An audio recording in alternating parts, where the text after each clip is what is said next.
morning, guys, and welcome to my channel. If you've been here before, welcome back. Today I'm running late, so I'm gonna be making breakfast while talking to you.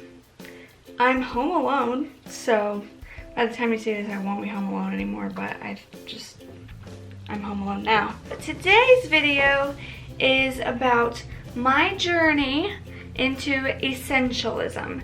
If you don't know what essentialism is, it's the idea that you should edit your priorities down to what is essential and set boundaries on the things that you do and the opportunities that you accept, basically.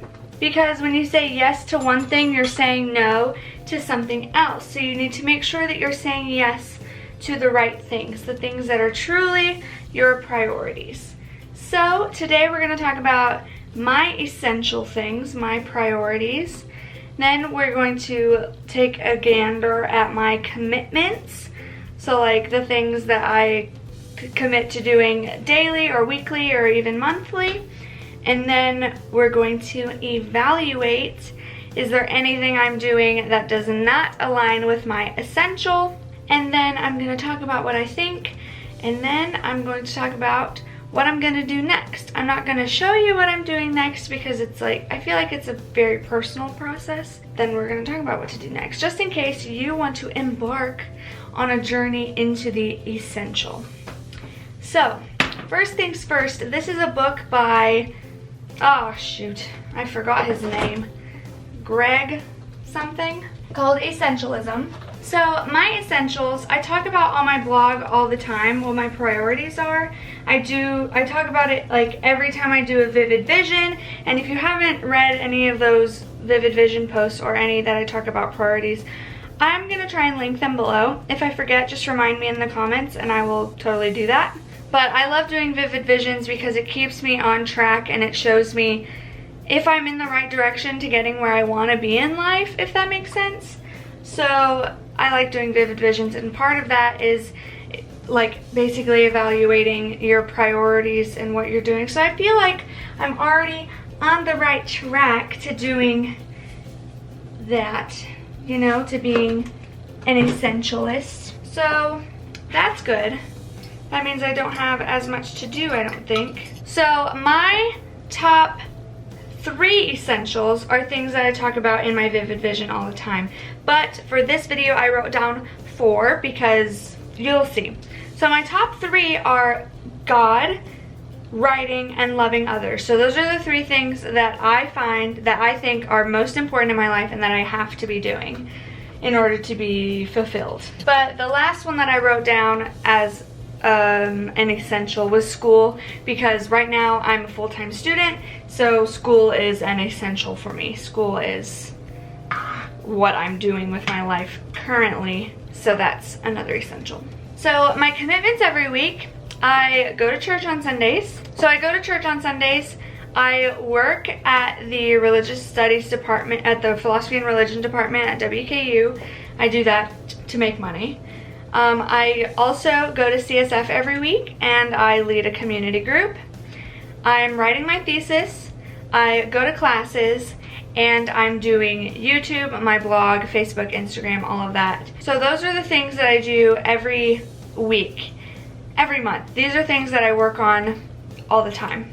So those are things that I do weekly, monthly, daily. I go to work, I go to CSF or lead community group or to church.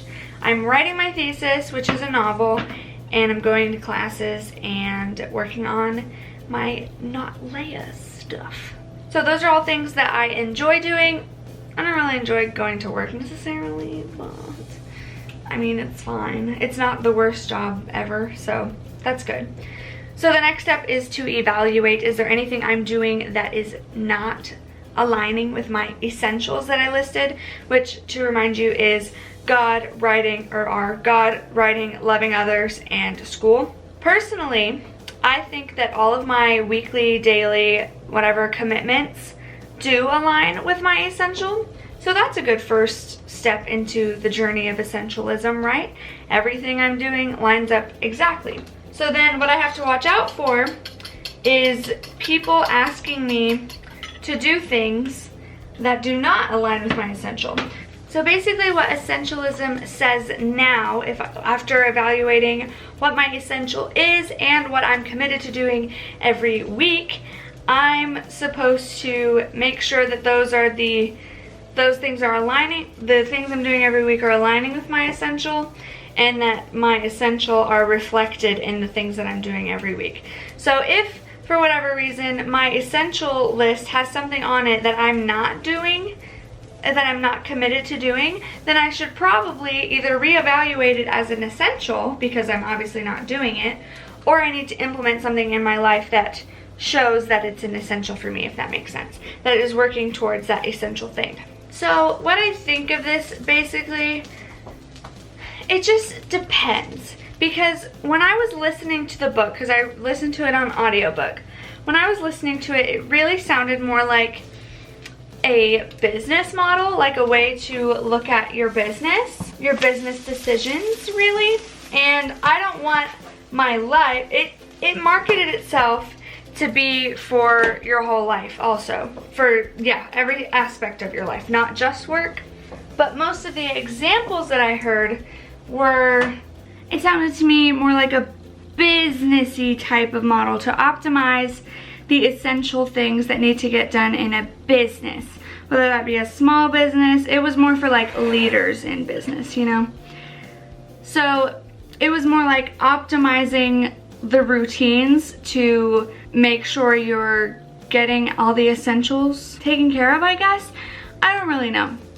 It sounded very business oriented, and what I'm trying to say is I don't want my life to be a business transaction where I'm only doing what is essential to me. That sounds very selfish to me. And as you notice, one of my essential, I think it was the side that had the essentials, one of my essentials was loving others. And loving others is a really hard thing to nail down to optimize, because loving others isn't about me at all. Loving others isn't about you at all. Loving others is about the other person. You know what I mean?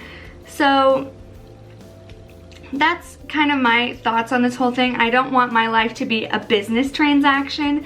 I don't want every interaction with other people to be an optimized routine based on what I want to get out of it, if that makes sense.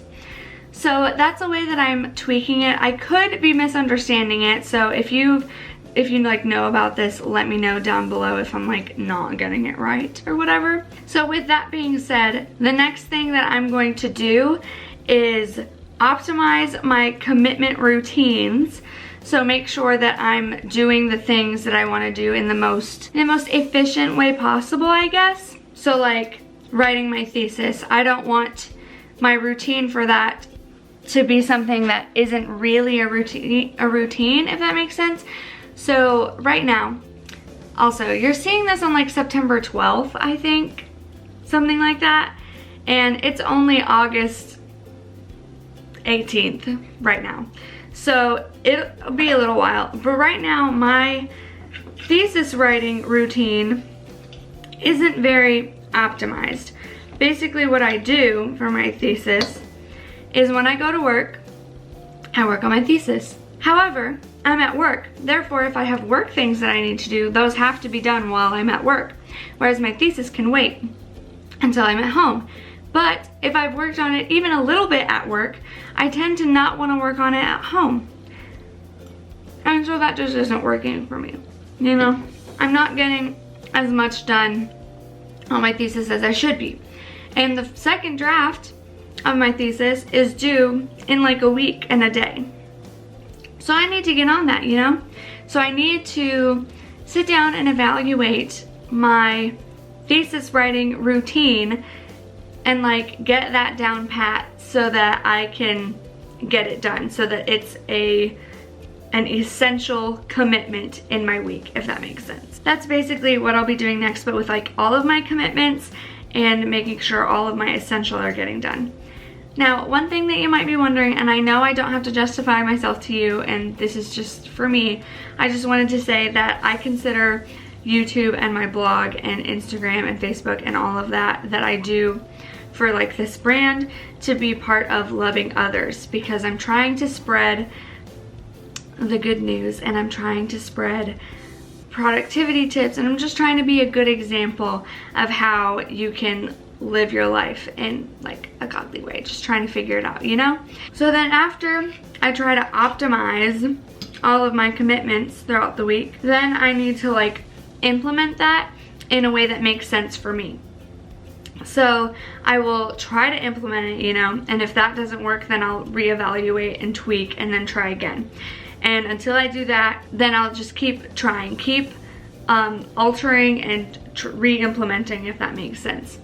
And once I do get it down pat, then I need to put in a system where I also evaluate that, because we're all changing and growing as the weeks and months go on. So I don't want to be set in the same routine forever, because that wouldn't be super helpful, you know? So that's where I'm at with my journey into essentialism. So far, everything is looking good. It just, my commitment routines are not optimized to make sure my essential is what's looking like it's essential in my life. So that's what I'm gonna do next, is I'm going to try to figure out those routines. The last thing that I want to leave you with is this quote. Oh, by the way, the author's name is Greg McKeown. Don't know how to say it, but I'll put it on the screen. The last thing I want to leave you with is a quote from like the synopsis of the book, I guess. It's a little bit long, but it like encompasses what essentialism is supposed to be. So, the way of the essentialist isn't about getting more done in less time. It's about getting only the right things done. It's not a time management strategy or a productivity technique. It is a systematic discipline for discerning what is absolutely essential and then eliminating everything that is not, so that we can make the highest possible contribution towards the things that really matter. By forcing us to apply a more selective criteria for what is essential, the disciplined pursuit of less empowers us to reclaim control of our own choices about where to spend precious time and energy, instead of giving others the implicit permission to choose for us. Essentialism is not one more thing. It is a whole new way of doing everything. It is a discipline you apply constantly and effortlessly. Essentialism is a mindset, a way of life. It is an idea whose time has come. So from what I understand, it's about defining what you find essential, which is what we did, and letting go of the rest. Luckily, my commitments were like good. Oh, this is applied to processes and projects, goals, commitments, opportunities, and much more. You don't decide what to cut out, you decide what to keep and then let go. When you say yes to one thing, you say no to something else, like I already mentioned. Make sure you're saying yes to the right things. That's basically what essentialism is, and that's what I'm gonna try to implement in my life. I guess that's all that I have for you today. Thank you guys so much for watching. Like this video if you enjoyed it. Make sure to subscribe so you can join my family. Hit the little bell to get notified whenever I post a video so you don't miss it. And that's it. So have a great morning, and if I don't see you later, good afternoon, good evening, and good night.